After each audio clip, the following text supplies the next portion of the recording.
L'édito politique de Natacha Polony. Natacha, bonjour. Bonjour. Bonjour Natacha. Alors cette semaine, vous posez cette question en une de Marianne. Face au Covid, on se protège, mais est-ce qu'il faut tout accepter, hein? C'est ça. Qu'est-ce qui vous inquiète exactement ? Vous avez vu que globalement, les Français jouent le jeu. Bon, ils tentent de respecter l'obligation de porter le masque, les gestes barrières. À part, évidemment, il y a des irresponsables, il y a aussi des réfractaires, mais il y a surtout une masse infinie de bonne volonté. Sauf que là, on est entré dans le dur, dans le temps long, et on s'aperçoit de la violence de tous ces dispositifs, et puis des conséquences très concrètes de toutes ces nouvelles habitudes qui s'installent. Vous savez, il y a quelque chose qui ne trompe pas. Certains spécialistes nous ont alertés à Marianne sur le fait qu'ils observent une augmentation des crises suicidaires au travail. Le coronavirus, c'est l'isolement, le télétravail, donc la destruction du collectif, de la protection qu'offre le collectif. C'est chacun pour soi et plus personne pour vous soutenir et pour rappeler vos droits. Oui, mais ce que vous pointez aussi, c'est une évolution plus générale, hein, une forme d'atomisation accélérée. En fait, le coronavirus est en train de lever tous les derniers obstacles à l'uberisation généralisée.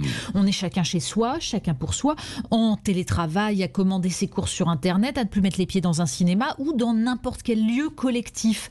On est devenus des individus et non plus une société. Et le Covid, en fait, il a bon dos parce que c'est l'occasion rêvée pour nous faire accepter ce que nous n'acceptions pas jusqu'à présent, c'est-à-dire un monde dans lequel les solidarités ont été dissoutes pour le plus grand bonheur des managers, notamment, qui espèrent pousser un peu les cadences, la productivité. Oui, bon, alors comment on s'en sort face à ça ? Justement par l'antidote, c'est-à-dire le collectif, mais aussi par la capacité à ne pas se laisser gagner par la peur.